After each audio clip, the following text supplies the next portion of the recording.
Why don't we start at the beginning? At the beginning.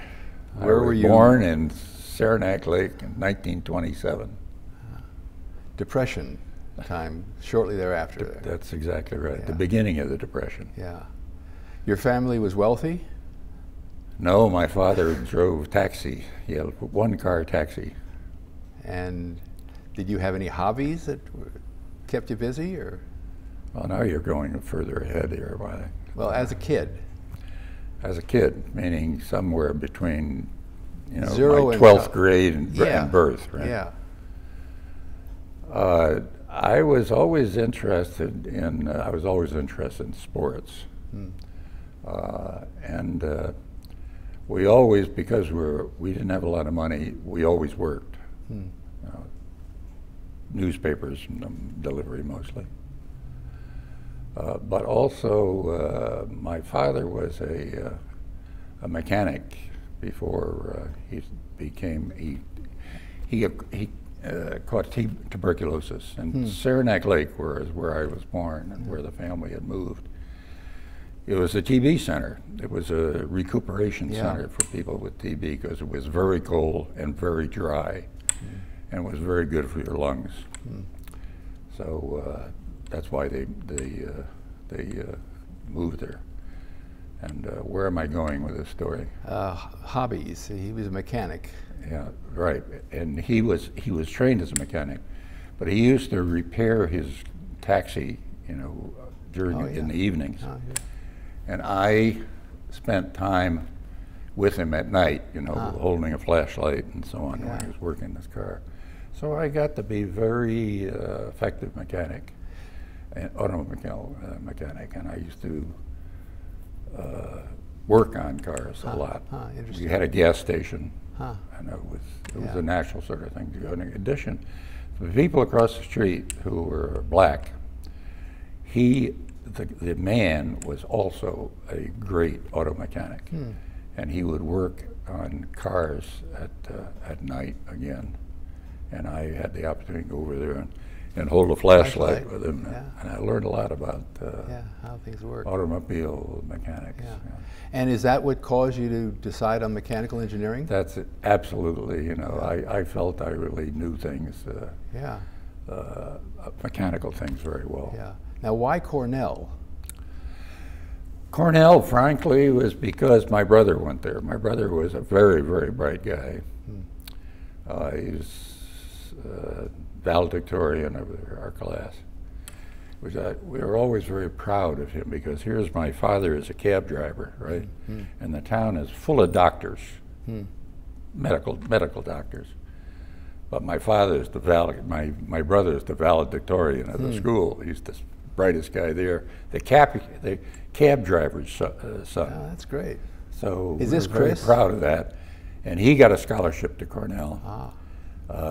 I did not get a scholarship. I went to the service, and Uncle Sam paid for my time at Cornell. So that's how you afforded it. Right. Yeah. And any particular recollections from Cornell that stood out and helped guide you? Well, what can I tell you here? I did get some preparation for the wagon wheel years. There, I never touched alcohol in high school or, you know, in the Army. But Cornell told me some of the advantages, showed me some of the advantages of alcohol in reasonable restraints. So the other thing about Cornell is that it is truly a very democratic kind of, and I say democrat not in terms of politics, but in terms of freedom of acts and opinions. It's a very democratic kind of. Now you didn't start at Cornell, though, right? I got out of the Army in January 1947. Yeah, 1947.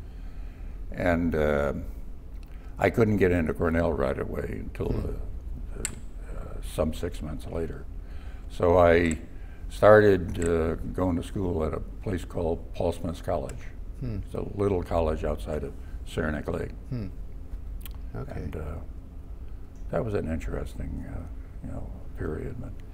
But it was only very short. And, Yeah. and So you chose engineering because of this mechanic experience? yes, very definitely. And I was always interested in mechanics. It turns out, mechanical engineering is a lot different than automobile mechanics, frankly. Yeah, sure. Lots of math. That was an influence anyway. Yeah. And then first job is GE? I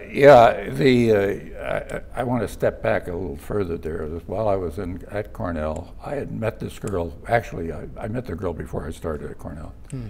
Before I went in the Army, I was a lifeguard at a local beach. And my wife showed up, complete stranger, in a bathing suit. And I remember telling the lifeguard, who was a good friend of mine, sitting next to me, that I'm going to marry that girl right there, and I did. That's amazing. 3 years later, but so were you at Cornell at the time of your wedding, or? I was a sophomore at Cornell. I just finished my sophomore year, and we got married. And my wife went to work as a librarian at the Kvamme school. At Cornell. She paid for what money we needed that Uncle Sam wasn't providing, because I had just finished a couple of years in the Army. So, and also I started GE, working at GE at that time, and 3 months assignments about every 2 terms, anywhere in the country, as a matter of fact.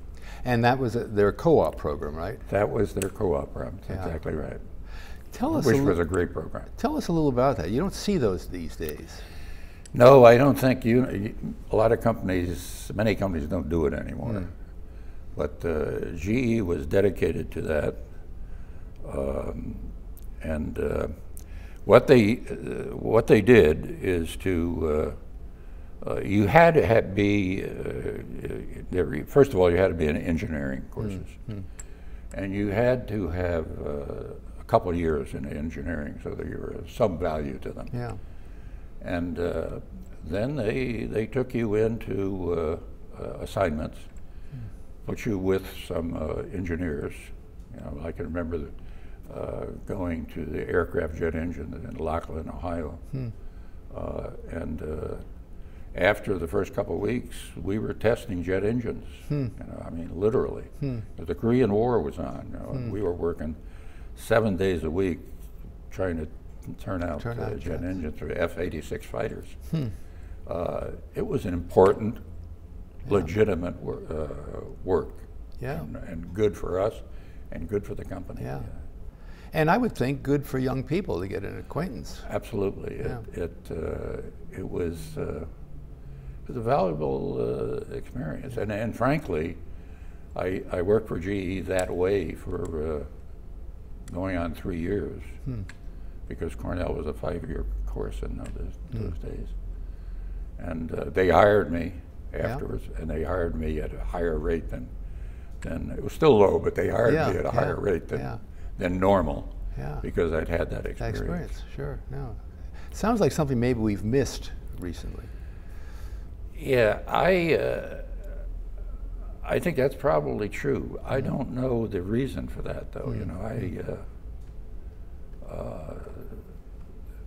For example, at National Semiconductor, we used to take kids, engineers, and bring them in for periods of time at National, on real jobs. Is that universal? I don't know. I don't think so. It's an interesting question. So what did you do at GE? Well, when I got out of school and these repetitive assignments, I was being sent around for even about a year after I left college. I was still being sent to these assignments. And then they decided that I should go through the apprentice machinist program. Now, why they need to do that, I don't know when I think of it. But they sent us through 9 months of apprentice. Now, was this in New York, or? That's in Schenectady, New York. Oh, yeah. Schenectady, New York is an interesting place. You know, that was their biggest facility. They had over 55,000 employees there in the river works. Now they have 1,500. Wow. Oh, Wow. the impact of things in the world changing. But yeah, I learned to run a lathe, I run a milling machine, I mean, you name it, because, and I say the only value out of that, because obviously it doesn't help you as an engineer, but what it did do is that when I, one of my later assignments after that was being a supervisor, running a production line. It did give me an insight into what our employees were doing and what they were not doing. Yeah, yeah. So there was some benefit to that, but I wouldn't recommend it to engineers in general. Yeah, but do you think any of those experiences helped you in later manufacturing activities? Yes, it helped. Where it helped is in managing people, really. Not necessarily on how they did, but what they were doing. You know, yes, exactly. Handling people. The GE was, you know, they weren't a leader in technology, except in heavy industry, kind of steam turbines. Yeah. They were a leader in technology. But in terms of you know, semiconductors or something, they were certainly not leaders, as you know. Be careful, I worked there. I know that. It just occurred to me. So you knew that also. But in the heavy industry, they certainly were a powerhouse. Now, you were there quite a while. I was there going on 9 years. And what caused you to leave there? Well, it's an interesting story. And it's a story that's important to future questions you might ask, because you know, GE was a unionized entity, strongly unionized. I remember. And the last assignment I had at GE was in Hudson Falls building capacitors, very unionized shop. And I had this job running manufacturing, running production on power factor capacitors. And the management, who I might say I rarely saw because they never got out of their offices, it's very different, you know, if we get around to talking about the move to California and Fairchild, the big change is that you got to know everybody in the business. At GE, I mean, I worked there 9 years, and knew practically nobody. Except for my immediate boss. Entirely different environment. But I was given the job of putting a new method in to assembling semiconductors. The union ruled. The capacitors, the power factor. To come up with a new price for assembly. The rule then was that you could not make a change in the price unless you had a methods change. So the powers to be in the front office decided, well, change the method out there and we'll reprice it, right? Because the price was, you know, was established probably 5 years earlier and nothing changed. It got to be better and better for the employees and less for the company. Anyway, I came up with a new method, completely new method, and I was getting ready to introduce it. And I was preparing these guys, and of course they were resisting. They don't want any change in the method. And I was pushing this and pushing it and pushing it, and suddenly the powers to be decided, the hell with it, we're not going to change. Just continue to go away. And I said, well, the hell with this. And on the way home that night, I picked up a Wall Street Journal, and there was an ad in the paper for Fairchild Semiconductor production manager. And I applied.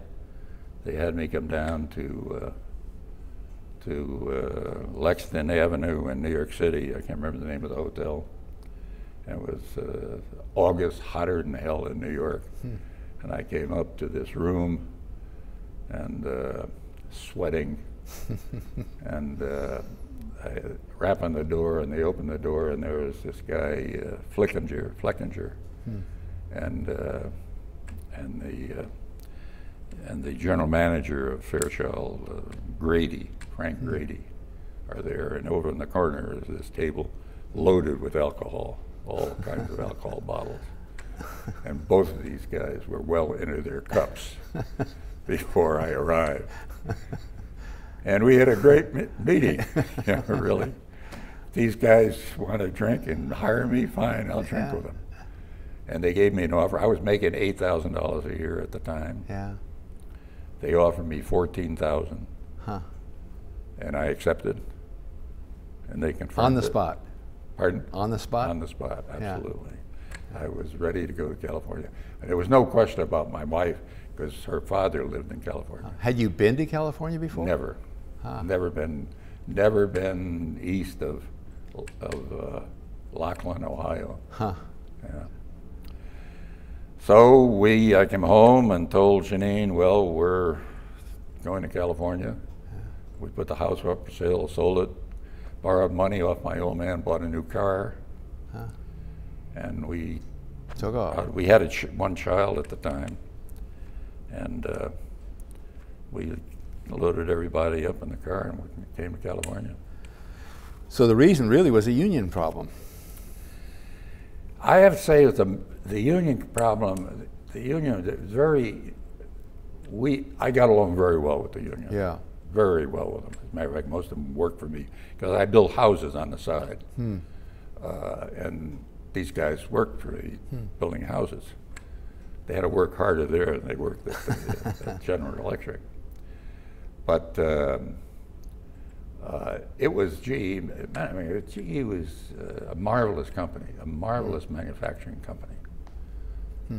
And well, you worked for GE as a refreshing, new idea driving kind of company. Yeah. It's not GE. Not there. Just not GE. Yeah. So we sold out, and I left, and we stayed with my father-in-law for a short time until he made too much. He spent too much time telling my wife how to raise the children. Oh, yes. Right. That was enough for Janine, so we left and moved into Dinah's Shack here in El Camino. Remember that? Sure, yeah. Palo Alto. Yeah. It's now Dinah's Garden Apartments. Yeah, right, sure. Not the Shack anymore. Yeah. And then I reported to work at Fairchild. And as you know the story, I went to the receptionist there on Wisman Road, and I said, I'm Charlie Sporck, and I'm reporting to work here. What was your title to be? Production manager. Production manager. Yeah. And they didn't know me from Adam. There was no record. And they kept calling around. Not only that, but they had hired somebody else for the same job. Yeah, terrific. These two muckleheads were drinking that day. They hired somebody else. So finally, Fleckinger, apparently he thought he remembered, we did hire him. So they brought me in, put me on the payroll, and brought me to this office in the back of the old Wisman plant. And they'd already hired somebody else, and he was in there. But we had two desks, both for the same job. You can think about this. Well, think about how screwed up you can be. Two people for the same job. Yeah. I mean, these guys like Ed Pawcett would come in. He was a general foreman. Yeah. He would come in, and there's two guys there at the desk. Which one would he go talk to about his problem? He didn't know. Jeez, it was unbelievable. So how long did that last? It lasted only a week, and the other guy disappeared. Why he disappeared, I don't know. Yeah, amazing. So Wild West, then, pretty much. It was the Wild West. Yeah. It was the Wild West, but at the same time, it was exciting as hell. You know? Now, did you know much about semiconductors? Absolutely nothing. Nothing. Huh. I'm a mechanical engineer. Yeah. I knew nothing about semiconductors. So how did you learn what was going on the production line? Well, first of all, everything was very open, and all of these guys. You know, we toured this place today, and you know, all these guys who were the founders. They were all there. I mean, the companies in California are not like they are in the East Coast. Yeah. They're out there with people. Yeah. It's, you want to talk to the general manager of Fairchild, you just go to his office and talk to him. Yeah. Entirely different environment and a much more effective environment. So it was on-the-job training. Exactly. I mean, I knew nothing, but when the problem arose, these guys participated. You know, these guys being the Noyces and the Moores and the Verneys and all that. And they were working in the factory all the time too. Not so much Bob because he had a lot of administration issues, but these other guys were all hands-on people, like engineers. Yeah. Many of them were PhDs, but they were hands-on, dirty hands kinds of people. Now, what kind of volumes of devices were you trying to build in those early days? We were building transistors. Yeah, but I mean, how was it? And not a great deal of volume because we're limited facilities. We started, you know, we were growing in size and running out of space. The first effort was to find another location. And we started looking in the United States, and we found one in Portland, Maine. And we started a facility there. I have to say Bob Noyce was the first guy to say, you know, instead of building these things in Portland, Maine, why not go to Hong Kong to build them? Because he had already established a pocket radio plant. He was building transistor radios. Oh, really? Privately? In Hong Kong, in his own little plant. Very little, very small. And he knew what the wage differences were. He knew the availability of engineers and the wage difference there. And so That's fascinating. And he said, we really should try this. And by then, I had become sort of the general manager. Yeah. Bob was a marvelous boss. I mean, if you perform, boy, he promoted you and he backs you. And he was truly a nice guy. If he had a fault, he was too nice. He had trouble saying no. But he was a marvelous person to work for. And he had promoted me a number of times. And he gave me the job to go over to Hong Kong with Julie Blank. Yeah, oh yeah. You know, Julie Blank is one of the founders of Fairchild. And we saw his factory, which had a lot of Bob's factory. I have to say there was a lot of room for improvement there. And then we surveyed around the mainland side of Hong Kong and picked a place on Hang Yip Street, just out beyond the airport there, for a location. We leased some space in the building, and we started an assembly So you factory. made the wafers here. We made the wafers here and tested them here at that time. And we shipped them, it was transistors. Yeah. And we shipped them to Hong Kong. And they assembled them and tested them, finished tested them. Many of which they sold right there and sold in the Orient. And it was a winner. It was the first offshore assembly plant for semiconductors that I'm aware of. Americans. I think that's true. I think it's true. And it was tremendously successful. Cost was obviously a driver. Were there other drivers? I would say the quality was excellent, primarily because we had, engineers working as foremen, and they were. It turned out to be very good at handling people, but also understood the importance of real care in terms of the quality of the product. It was a very successful. So then you must have started to have some volume, though, right? Pardon? You must have had some volume requirements by then. By the end of the first year, we were turning out, hundreds of millions of transistors, huge numbers. Yeah.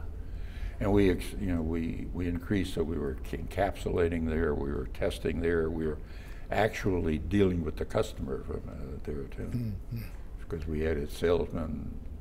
This might be taking you earlier a little bit, but when did you first kind of say to yourself, this semiconductor thing is real? This is a real business. By just listening to Bob Noyce. Yeah. I mean, he was such a proponent of it. I mean, it was going to take over the world in his mind. There was just no question of it. And we were all believers. Yeah. I mean, he was an easy guy to follow. Yeah. Because he was a real winner. Yeah, interesting guy. You've already talked about this a little bit, but the other members of that original 8, you mentioned Bob, Gordon, Jean-Rene, Tom Bay, not the original 8, but what was he wasn't one of the original 8. He was. But what was it like working with that crowd? I'm sorry, pardon? What was it like working with those other individuals? Well, they were all different. Some of them were very strange.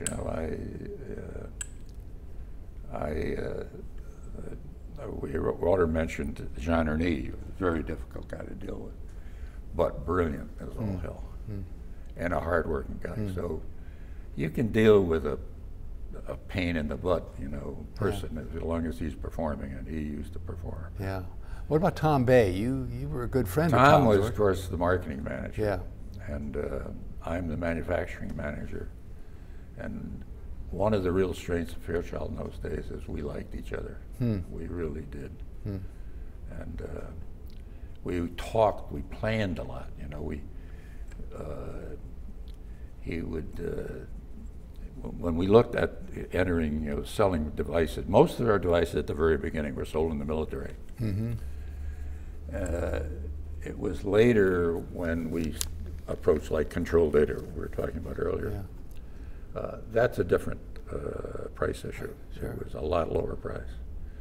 And Tom wanted to go after that business, and he would talk with me about, where are we going cost-wise and so on. And we'd make a commitment. Let's go get the business. We'll meet the price. It was a very good arrangement. Did you have much interaction with Gordon Moore? Actually, for a while, Gordon worked for me, which was really? kind of ridiculous because I know absolutely nothing about what he's doing. But I think in Bob Noyce's mind was that, well, he needs some kind of experience. Have him go up there and help run R&D. Like I'm talking about a duck out of water. That's crazy. But Gordon was an easy guy to work with, so it was not a real problem. Now, you're also credited with having determined that this transfer process from R&D in the semiconductor business was kind of a bad idea. Can you tell us a little bit about that? Because I think that's the standard that is now been adopted since almost those days. We had great problems in transferring product from R&D. You realize that the first transistors were developed right there in the factory. There was no transfer involved. These guys, the original 8, were down there doing their thing on the same, lines as it would move into production with. But later on, we got to the stage where the transfers were being made, or fully developed. Because R&D had been set up, right? Fully developed in R&D, and then transferred to the factory in a wafer fab. And it was a problem. There was some expertise lost in the transfer. There was also probably a certain level of competition existing between the people developing the product in R&D and the people absorbing it in the factory. There was a lot of conflict there. And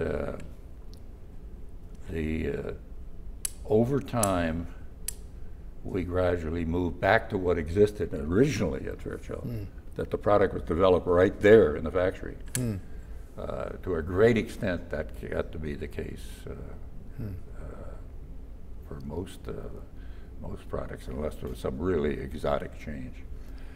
And I think that got to be standard practice, that the development work was done right in the same factory. It was the case when we left and went to National. It was the case there. It was the case at Intel. Yeah. I think it's probably broadly the case. I think it's standard in the industry today. Yeah.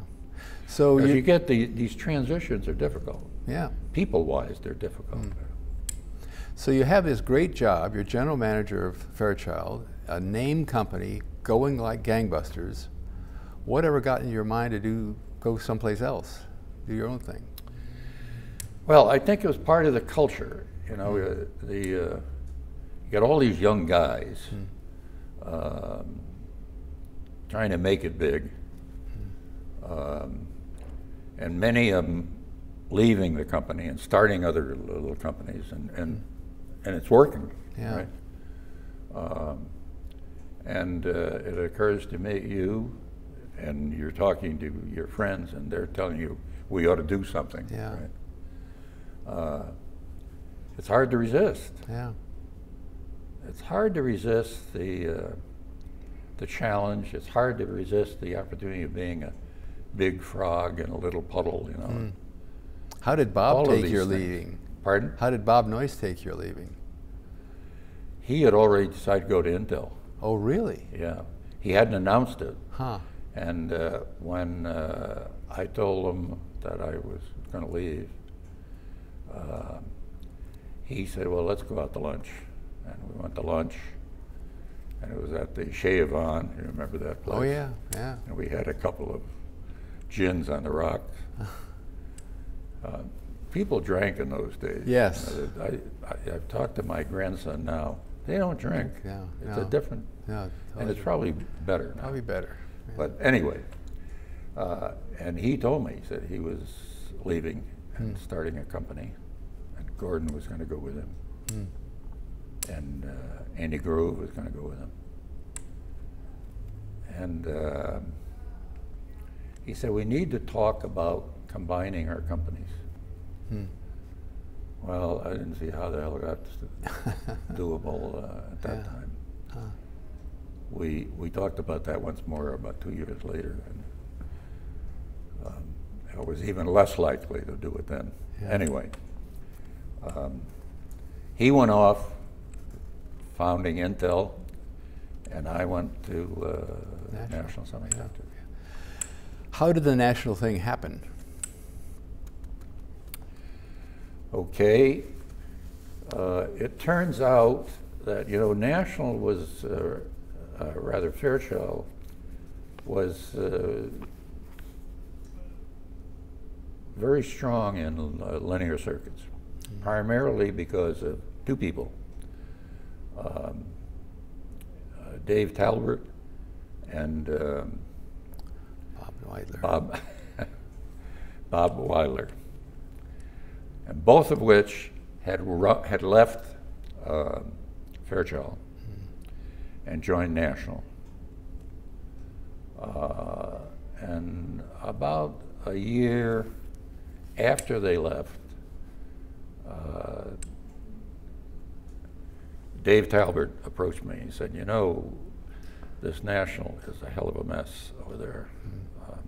We really need somebody to straighten this thing out, straighten this out. And that was kind of interesting. And I had been talking to another company, Plessey in England. And God save us, we didn't progress there all the way. We came close. We came close. Would have been a nightmare. That's a story, a separate story. Anyway, the conversation with Dave Talbot progressed, and I ended up meeting a guy who was in the venture capital business, who talked further, and it seemed like a reasonable deal, taking over National. They already had an operation in Silicon Valley. They already had the best design guy in linear circuits working for him. I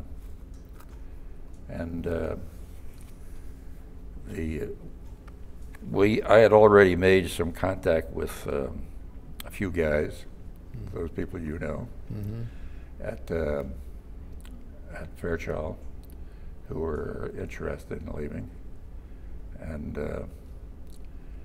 we made a deal and left. How did you differentiate National from what Fairchild was doing, or did you try? National was doing very little right, really. I mean, and we fortunately were giving the power to change whatever we wanted, and we went over with a group of people who were very effective, yourself included, as you remember. So it was just a matter of what we considered doing it right. Yeah. And it was overall right. Yeah. And it was, we didn't have a lot of money, frankly, so we had to be, in many ways, brutal about it. Get it done and get it done fast. But it worked. Yeah. The 70s showed, I mean, there was explosive growth during the 70s. And what do you think drove that? Well, speaking for ourselves, it was obviously selling product into commercial areas. I mean, most of these companies started in military product. Very high quality, very high reliability, great performance, and so on. Very high price. It was not growing enough to satisfy our motivations in terms of size and so on. And the only way to do that is to go commercial, which means we had to go down dramatically in price, which means we had to go down dramatically in cost. Yeah. And that drove the whole thing. And it worked. And in a relatively short period of time, it became a bigger business than the military business. One of the things you then did, of course, was go back to your Hong Kong strategy and start doing business in Southeast Asia, or plants out there. You had a lot of them. Tell us how that all started from a national point of view. Well, when we left Fairchild, we decided to leave. We considered Hong Kong as a location, but Fairchild was already there. Fairchild was dominant in overseas. So we looked elsewhere, and I looked in Taiwan. I looked in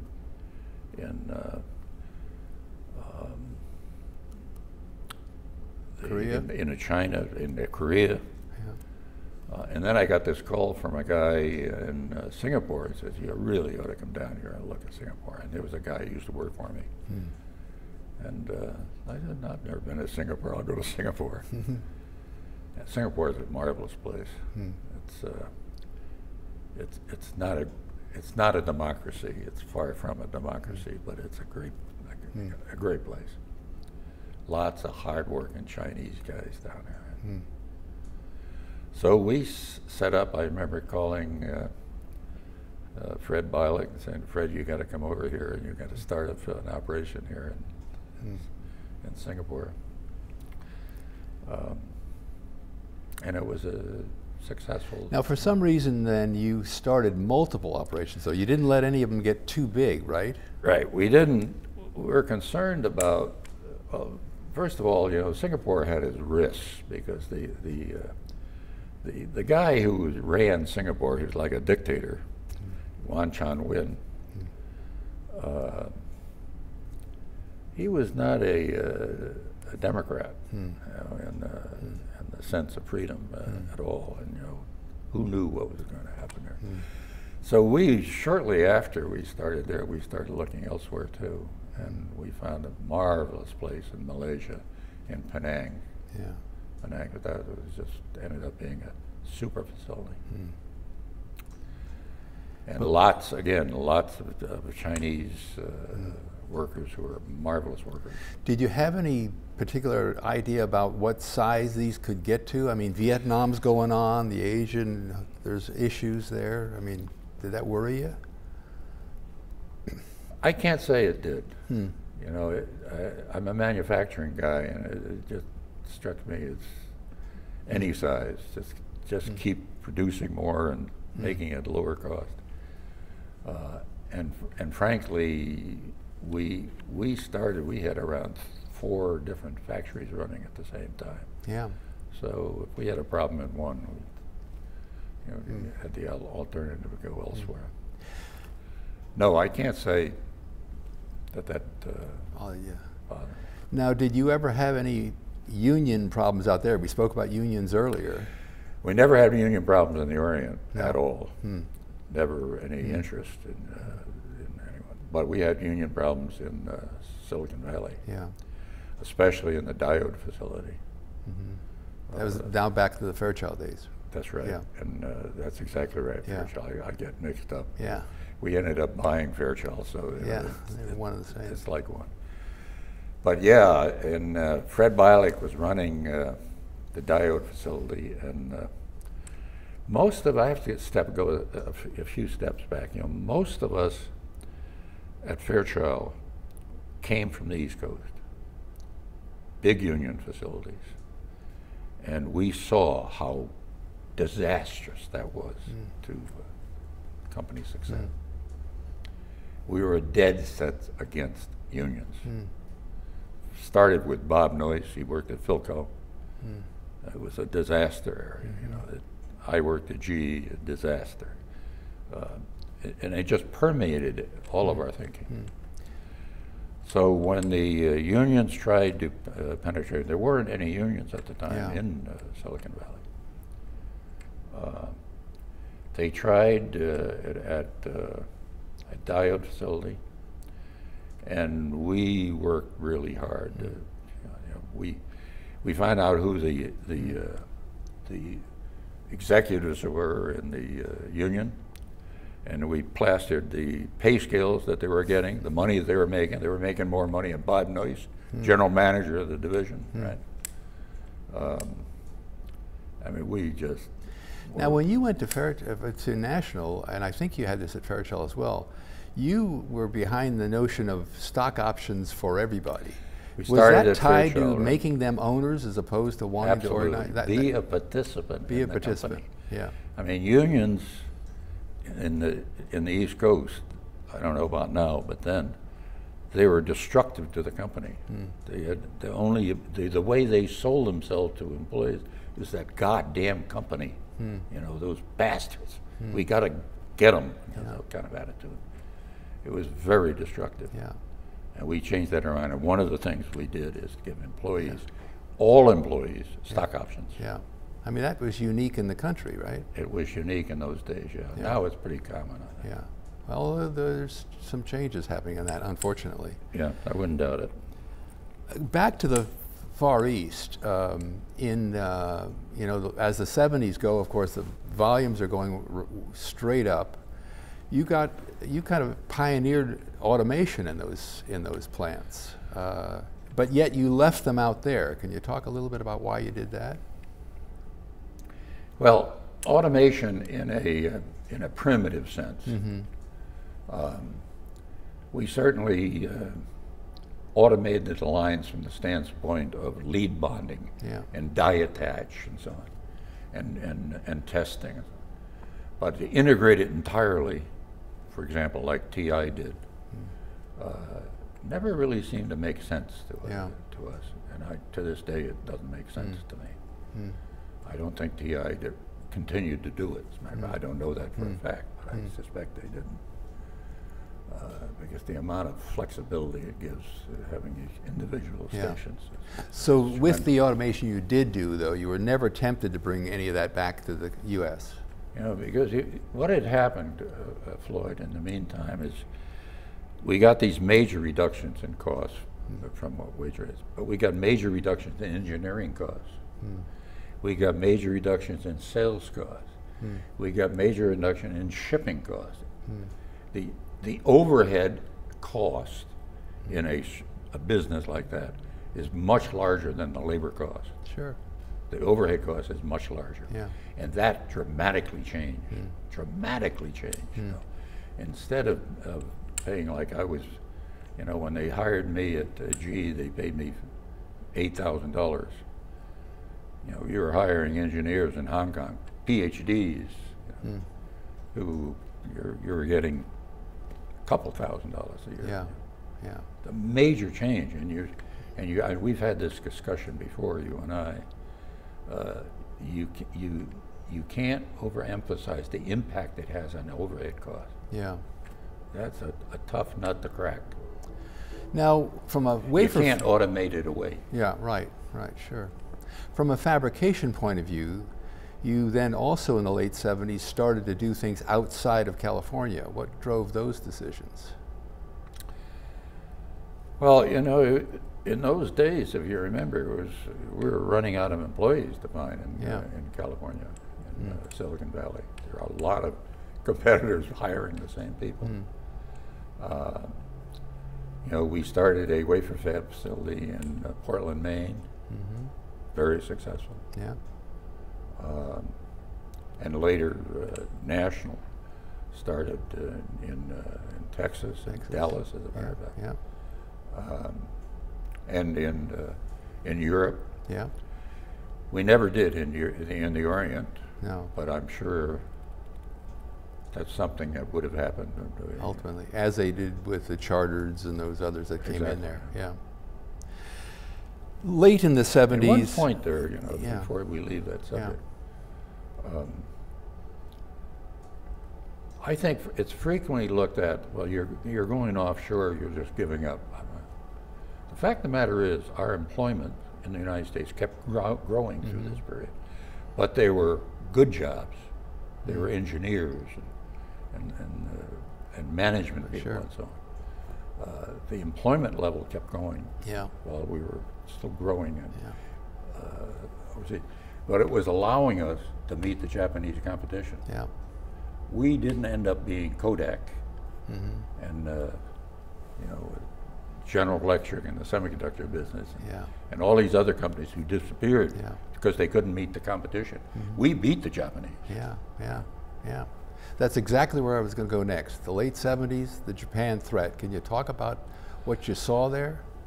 Yeah, again, I want to go back to the fact we came from the East Coast. Many of us, some of us, so few of us are from California. Well, I worked there for a couple of years at GE and Syracuse. Sorry, you're an Easterner too, right?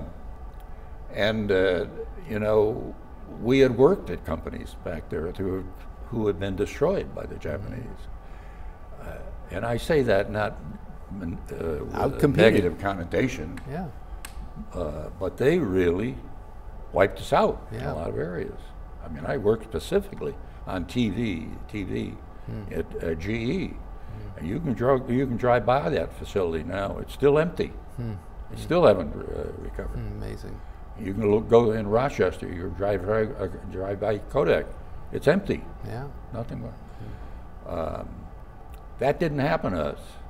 We knew the dangers. Yeah. And we damn right well aren't going to let that happen. Yeah. To us. And that meant we had to compete in their cost.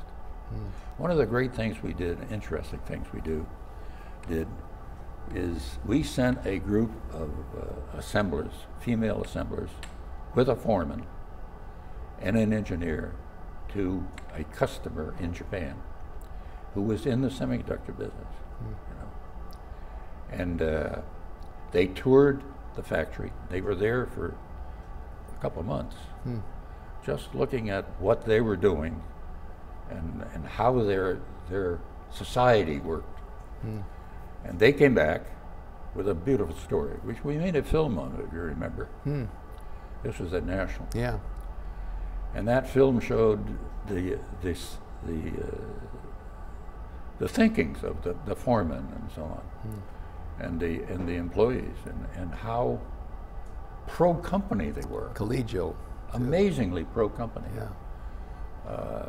How the foreman put a priority on the company than to his family. I mean, it's just completely different than our environment. But it was something for all our employees to see how that competition is tough. Yeah. And this is what we're going to have to address. Interesting.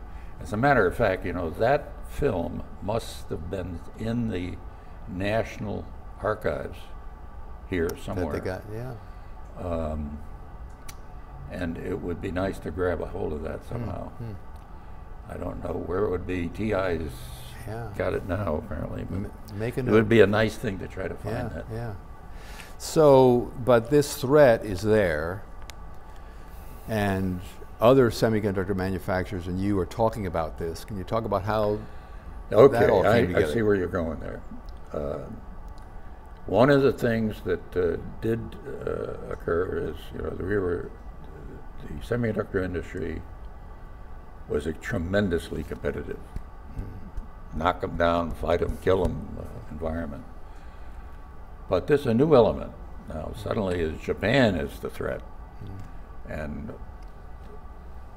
interesting things happen. You know, suddenly we started talking to each other and talking about how do we meet this threat? How do we marshal our forces in areas that we don't compete with, and to make progress in a fashion so that we can compete more effectively with them. And that led to Semitech. Yeah.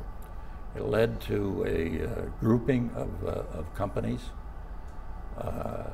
where they weren't cooperating in the area of design, but they were cooperating in the area of manufacturing expertise. And to this, and we formed a company. We sold the government, especially the military, you know, the Pentagon. We sold the Pentagon first. Now, who's we in that sentence? Individuals, CEOs. Okay. We were very good at this. Bob and you go as a CEO, you carry a lot more weight. You were involved. Bob Noyce was involved. Bob Noyce that's right. Bob Noyce was involved. Sure. Jerry Sanders, a number of CEOs. I'm trying to think of the guy's name at TI. He wasn't the CEO, but he was a very high-level manager. And we talked to the Pentagon about the fact, you know, semiconductors are very important to you guys, and you don't want the same thing to happen to the semiconductors that happened to the camera industry and the TV industry and so on. Because without semiconductors, you're Nowheresville. Yeah. And it's true. Yeah, yeah. And they realized it. And they backed us, and they told Congress that, you know, we really need to support this effort. And they made a commitment through DARPA, $100 million a year for the setup of Semitech to work on as a cooperative effort to focus on the manufacturing, you know, elements of semiconductors. And that outfit still exists. Yeah, and the government's no longer involved, are they? They're no longer involved. It's just the whole company. And as a matter of fact, we even have Japanese members now. Huh, interesting. The world has changed. Yeah, interesting. Because they didn't win. Yeah, no. You know, if I could jump way to the current situation, how do you? I realize you've long retired, but as you look at the China question that's faced by companies today, do you think there's an analogy to what you faced with the Japanese thing? Yeah, I don't know. I have to say, to start with there, that when I think of China, I think about the workforce. The Chinese are tremendously hardworking people. Yeah. They are just awesomely hardworking. They are tremendously capable engineering-wise. This is real tough competition, really tough competition. Now, where they're going, I don't know. I worry a lot. I worry a lot about where that do you believe that the world is going there. As we look back to that situation in the late 70s, early 80s, do you think our rate of innovation is what actually also helped us? Oh, no question about it, yeah. I mean, that's the marvelous thing about the Americans. They are free thinkers. And they're not regimented at all, especially here in California. I mean, California is wild as can be. Let me take you to a totally different topic. National, along with a lot of other semiconductor companies, got into the systems businesses in various shapes and forms about the late 70s, early 80s. Everybody got in, everybody got out. Talk to us about what happened there. Well, you got to start back in the semiconductor business. You got all these young guys starting companies and so on, and we acquired a feeling of insurmountability. I mean, we were just winners. It doesn't matter what the hell we do, we're going to win. The first roadblock we ran into was memory. The harder we worked at it, the more money we lost. Memory was a very sobering experience. Like God, I can remember, memory prices going from I don't know being at $30 a piece and going down to $3 in a matter of months. It was just hopeless. All of us struggled with it. Intel, which was a very capable company technologically at this time, they fought it and fought it and fought it, and then finally said, I give up. They got out of business. I think there's only one memory company left. It's Micron. One, How the hell they do it, I don't understand. It must be magic. But and that's what really led us to, that we automatically started building everything that materialized because we felt we could do everything. And that led us to say, well, we got to make calculators, we got to make cash registers, we got to make add-on memories, and we got to make computers. We had this feeling that all of these, I mean, our customers, we know them very well, they're not very smart, right? We're better at anything. Well, it's bullshit. We're not better at everything. And we should have stuck to making, now, some of those you made some money at, and others you never made any money at, right? Cash registers we made money in computers for a while. But it was a no-end road. I mean, where are you going? You got IBM there. You're selling them through. I'm looking over at Dave to see whether he's agreeing with it. You're selling them through. Who's the Japanese company? Oh, Hitachi. Hitachi.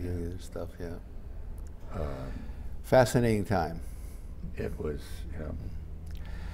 Let's get to some. And it was a great period because we made a lot of money doing it for sure. But where does this go? And I'm sure there's differences of opinion as to where it could go. But when Hitachi went after IBM, you remember that period? Yes, I remember it well. That scared the hell out of me. I'd be perfectly honest, it scared the hell out of me. And that's when we sold our computer effort to Hitachi. Making a lot more money selling it. That's a fact. Turning to some more general things. Could National Semiconductor, or for that matter Fairchild, have happened anywhere else but Silicon Valley? That's a good question. I mean, there's a lot of places trying to duplicate the same thing. New York City is working with Cornell, as a matter of fact. I'm trying to do something similar in New York City. Are they going to succeed? I don't know. I mean, Silicon Valley was just a whole bunch of different things happening at once. And part of it was just the environment in California. It's wild, young, youthful. California was made up of people who came here, like people who came to the United States. And failing wasn't all that bad a thing. Failing wasn't that bad a thing. I mean, it was okay. No, because, well, once you get started, you feel at Fairchild, you go across the street and go to Signetics. What difference? You can take the risk. They've tried, you know, you got a whole bunch of people who are trying to, they're saying they're doing the same thing, and they're trying again in New York with lots of money going into it. The CEO of Qualcomm, I think, is putting over $100 million into that effort. That's, you know, big cash. Real money, what do you think has changed in the Silicon Valley ecosystem since you were active in it? I assume you still hear stories from here. Do you think do you think the Valley's different today? You know, the only thing I can address there is my direct experience with my grandson and grandchildren. I have a grandson who is working now. He was working at Pat Brockett's company, and then which was purchased by Qualcomm. So he works for Qualcomm. He and his friends are all engineers. They don't live the same way we did. I mean, we spend too much time at the bar and the wagon wheel, pure and simple. We spent too much time in the Chez Yvonne restaurant, and we were East Coast raised men who enjoyed alcohol. And these kids don't. They don't drink. They work unbelievable hours, but they don't go to the wagon wheel and drink after work. And that's a big change, and it's a big plus. I'd have a tough time competing with them. The tools that they have to work with today, of course, their work can be with them all the time. Do you think that's a factor? That's interesting. You're absolutely right. They do a lot of work at home that just comes with them because they're so computerized.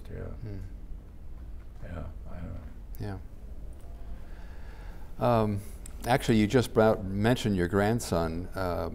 When you give him advice today about Silicon Valley, what do you tell him? Mainly, I tell him I want to see some propagation going on here. We want great grandchildren now. Right? That's the first thing I told him after they got married. I almost ruined the wedding right there. But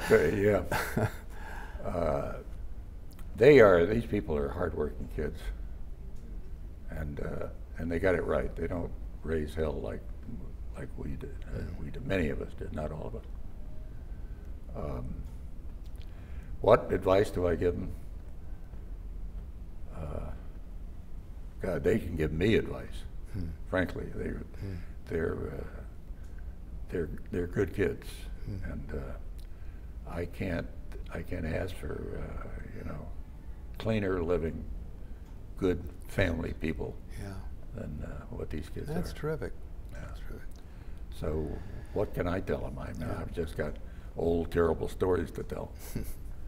You've already kind of covered this, but let me just introduce it one more time.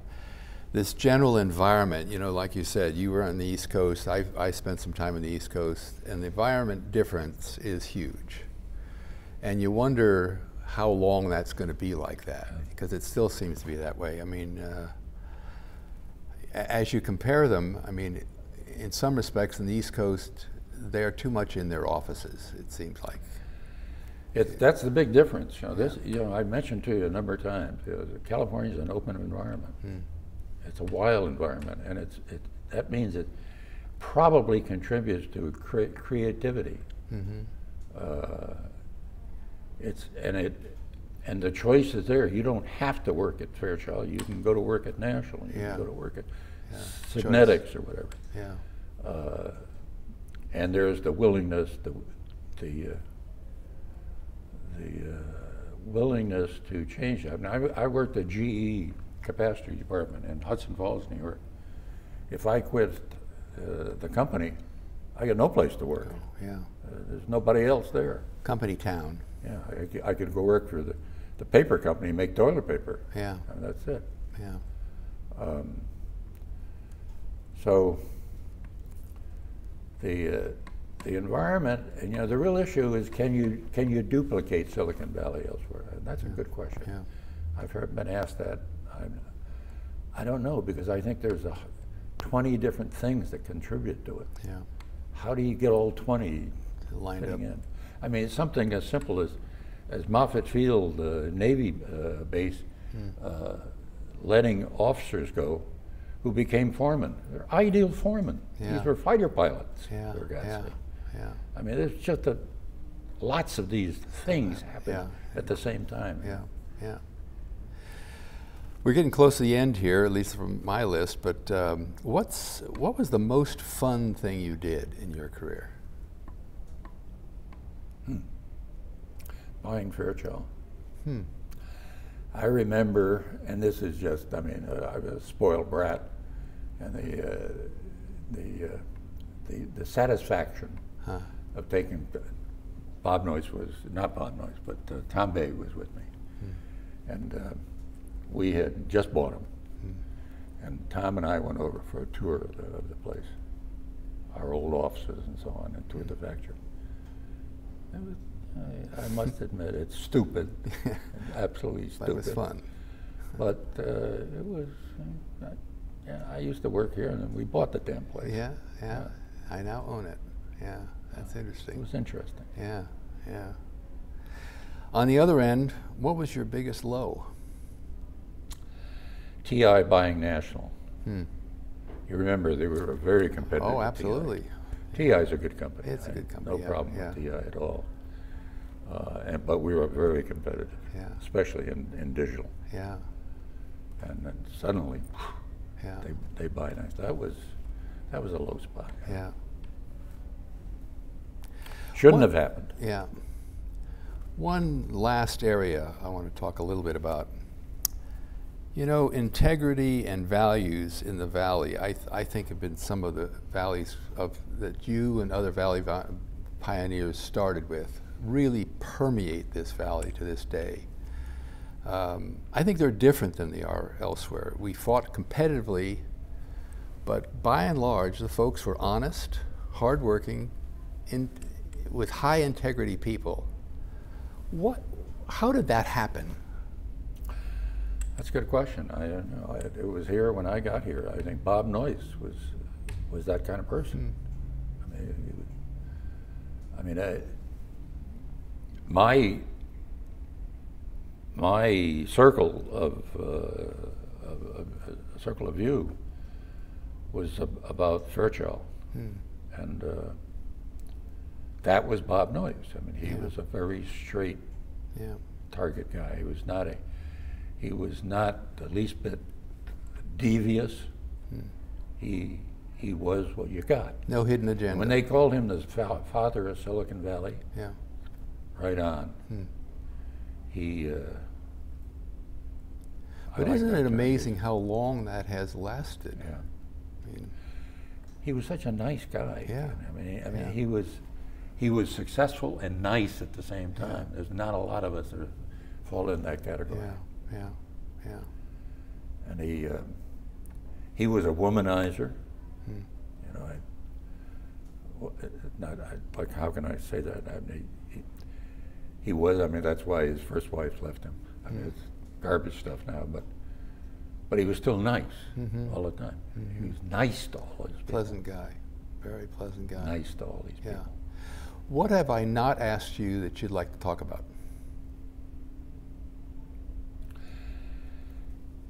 Do you have the answer to how they can get create Silicon Valleys elsewhere. What does New York City lack that they, when they're in this effort to try to, they got money, yeah. They got lots of people there. They got Cornell, who's trying their damnedest also to make this work. What do they lack? Well, I don't know the answer to that, obviously, but let me say that I think the one thing that a lot of these places have tried to do this with is with government involvement. And government is great at putting money into things, great at getting things started. They do not know when to stop. They don't want to kill anything. And part of the value of the Valley has been that ideas get started. If they don't work, they get killed. Kill it and go on. Kill it and go on. And that's a sensitivity that doesn't exist, and government is just not capable of that. Once you're on relief, you stay on relief. You stay on relief. They don't solve it. Yeah. At least that would be the one thing that jumps to mind. It's an interesting question. I do not have the answer to it.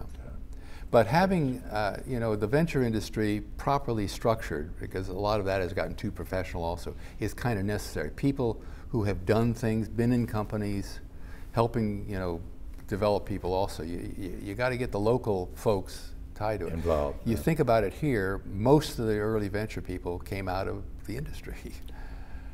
Or a lot of them did. Yeah, a lot of them did. Yeah. Anything else? That's it. Charlie, my pleasure, it's been Floyd, a great always. pleasure. Great seeing you again, and particularly after just 2 weeks. It's amazing. See you next 2 weeks.